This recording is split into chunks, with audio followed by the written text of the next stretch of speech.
Alors à vous écouter tous les trois, effectivement, vous accompagnez vos clients sur ces nouveaux usages. Mais est-ce que c'est suffisant? Est-ce qu'il suffit d'accompagner, de suivre et de s'adapter? Ou enfin, à vous entendre, vous n'anticipez pas forcément?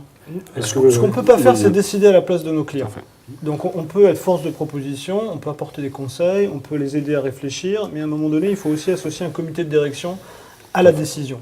Et donc notre rôle aujourd'hui, pour que les décisions soient cohérentes avec les enjeux, il faut être en mesure, encore une fois, de bien travailler l'identification du coût de mobilité. Donc notre rôle, c'est ça aujourd'hui. Et on ne peut pas aller plus vite que les décisions de l'entreprise, que les décisions qui seront prises dans l'entreprise. C'est uniquement lié à un coût de mobilité? Non, je crois que c'est un contexte beaucoup plus global. Quand on parle de mobilité, par exemple le travail à domicile, dans quelle catégorie on met le travail à domicile? Dans quelle catégorie on met la productivité d'un commercial? Si un commercial met 1 heure à se déplacer tous les matins pour venir à son bureau, est-ce qu'il ne vaut mieux pas lui permettre de travailler en home office? Et cette action-là, est-ce que c'est une action de mobilité ou est-ce que c'est une action d'entreprise pour optimiser le travail de son collaborateur? Et nous, on doit identifier les pistes qui sont les plus faciles à mettre en œuvre en priorité. Mais aussi accompagner l'entreprise dans sa réflexion, parce qu'on est au début de cette réflexion finalement. Et en fait, là où on voit, pour rejoindre un peu ce que disait Jean-Loup, là où on voit l'évolution, c'est qu'il y a 10-15 ans, des sociétés comme les nôtres s'occupaient essentiellement du véhicule, que ce soit un véhicule utilitaire ou un véhicule particulier. D'ailleurs, il y a quelques années, on était très fiers de faire visiter nos plateaux SAV, la manière dont on donnait un accord. Aujourd'hui, c'est terminé. Et je crois que là où on a tous évolué, c'est qu'aujourd'hui, on s'occupe principalement du conducteur, c'est-à-dire de la femme ou de l'homme qui est au volant du véhicule et à qui on doit fournir des services, alors de mobilité, et puis surtout lui rendre la vie au quotidien la plus facile. Si je pense notamment au monde ALD Automotive et l'appli MyALD, l'idée de MyALD, c'est pas uniquement de l'aider dans la mobilité, c'est aussi de lui rendre la vie la plus facile. Par exemple, comme le fait Doctolib pour prendre un rendez-vous chez le dentiste ou chez le généraliste, avec MyALD, tu vas pouvoir organiser directement via l'appli un rendez-vous auprès du concessionnaire de la marque le plus proche. Voilà. Donc c'est la mobilité et c'est aussi le bouquet de services qu'on va pouvoir apporter à la personne qui bénéficie de cette mobilité. Pour compléter, dans l'accompagnement, il y a des choses concrètes aujourd'hui qui fonctionnent. Et je pense que nous trois, nous le témoignons sur l'autopartage, sur des solutions de vélo, de covoiturage, et des solutions fonctionnelles sur lesquelles on peut accompagner, sur lesquelles, chez nos clients, il y a déjà une réflexion avancée. Ils sont en attente d'une mise en œuvre. Et sur d'autres, nous savons aussi être proactifs pour retourner à votre question. Nous savons aussi anticiper les tendances. C'est pour ça que les acteurs de location longue durée investissent souvent quelques années en avance sur du crédit mobilité, sur l'autopartage, sur la télématique, en sachant que la réglementation va changer, des fiscalités vont changer, des changements comportementaux vont nous aider. Nous savons aussi nous positionner en amont et accompagner nos clients dans le temps à ces changements. Le crédit mobilité, c'est quelque chose, ça reste un épiphénomène ou c'est quelque chose qui ça représente des chiffres chez vous Alors, la tendance de ce qu'on observe en termes de besoins clients, c'est que ça reste encore des populations assez ciblées, souvent des cadres urbains dans des grandes, dans des grandes villes assez bien desservies en transport en commun et qui finalement vous démontrent que oui, la voiture est utile. Donc, voilà, c'est important, mais en fait, c'est son usage est peut-être différent de ce qu'on concevait avant et qui préférait peut-être aller en transport en commun, voire avec des autopartages, et puis pouvoir consommer la voiture différemment, un week-end ou autre. Et ce qui est intéressant aussi, c'est que la population, elle est restreinte, par contre, elle est fidèle. Ceux qui l'ont pris ne veulent plus revenir en arrière, et c'est intéressant. Voilà, ça concerne encore une petite population, mais on veut accompagner cette tendance.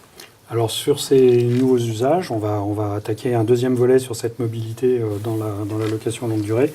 On va voir le rôle que vous jouez par rapport à l'autopartage et au covoiturage, qui sont des nouvelles formes d'usage.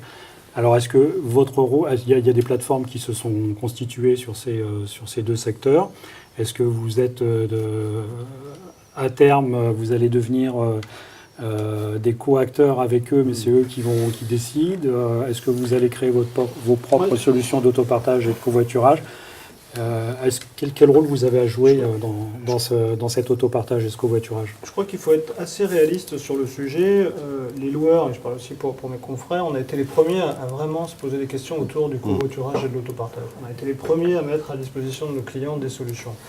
Aujourd'hui, dans notre monde, Il y a des gens comme Blablacar qui existent, ou des gens... Ils n'existaient pas quand on l'a fait. Mm. Quand on a décidé de mettre en place de l'autopartage il y a une dizaine d'années, il n'y avait personne qui était capable de le faire, et nous on l'a fait, et c'était pas facile à mettre en place. Aujourd'hui, il y a des acteurs qui vont plus vite que nous dans ces domaines-là. Et la question qu'on doit se poser, et que nous on se pose, c'est est-ce qu'on les accompagne? Est-ce qu'on les utilise? Est-ce qu'on lâche prise? Voilà. Ou est-ce que vous laissez la place? Voilà. On ne laissera pas la place parce qu'on doit agréger des services, et Guillaume l'a dit tout à l'heure, l'utilisateur étant de plus en plus au cœur de nos préoccupations. On a des services qui sont dédiés à l'accompagnement des utilisateurs.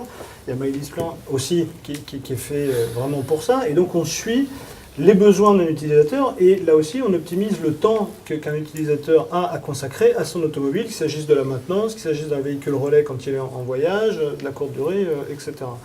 Et donc notre rôle aujourd'hui, c'est pas simplement de se dire on doit être le créateur de toutes les solutions de mobilité, parce qu'encore une fois, c'est un investissement technologique parfois. Il y a des entreprises qui ont été capables d'aller plus vite et de travailler sur d'autres sujets, parce que nous on ne peut pas travailler sur les sujets, et moi je crois qu'aujourd'hui on doit être aussi des entreprises qui agrègent les différents services disponibles. Aujourd'hui, quand on parle d'autopartage, il y a quand même une voiture. Hein, au milieu Bien sûr, de la base, c'est quand même une voiture à partager. Ou une covoiturage, il y a le mot voiture. Voilà. Donc on doit apporter la solution aussi voiture, quelque part. Et si on apporte la solution de la voiture, on va apporter la solution des services autour de la voiture. Mais on ne sera pas la technologie, on n'apportera pas la technologie qui va permettre à ces entreprises de mettre en place un dispositif. Et moi, je trouve qu'au contraire, on a de plus en plus notre rôle à jouer, qui est d'associer nos portefeuilles de clients, parce que nous trois, on a quand même plusieurs centaines de milliers de véhicules à la route et plusieurs milliers de clients, ce que n'ont pas forcément des sociétés d'autopartage ou de covoiturage. Et je crois qu'il faut être capable d'accepter ça et d'envisager d'agréger des services autour de notre métier de base. Mais c'est une opportunité supplémentaire. Alors, est-ce que le covoiturage, c'est pas plutôt fait pour les particuliers et l'autopartage pour les professionnels? Est-ce que vous... un driver, c'est un particulier pour nous, un conducteur de voiture, il a sa famille, il a des besoins qui lui sont propres. On fait de moins en moins la séparation entre le monde pro et le monde privé. Et pour terminer sur la partie innovation, nous on est persuadés chez ALD que comme dans toute industrie,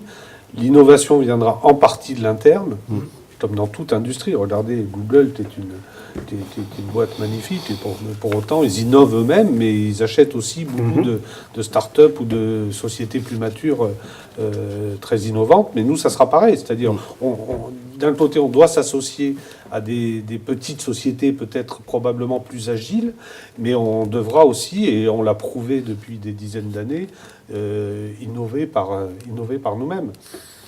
Mais je rejoins l'idée qu'on a plutôt été très en avance sur l'évolution des solutions de mobilité plutôt que suiveur. Hein.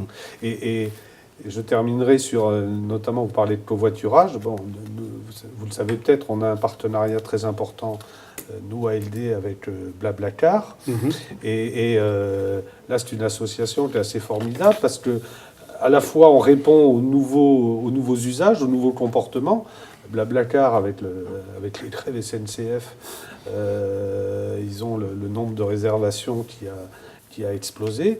Nous, Blablacar, sans ALD, peut difficilement se développer, puisque nous, on fournit les solutions de service aux ambassadeurs Blablacar, qui eux-mêmes apportent le service à l'utilisateur final. Donc, Blablacar, sans nous, aura probablement du mal à se développer. Puis nous, avec Blablacar, on va aller chercher des clients qui sont plutôt de l'ordre du private lease.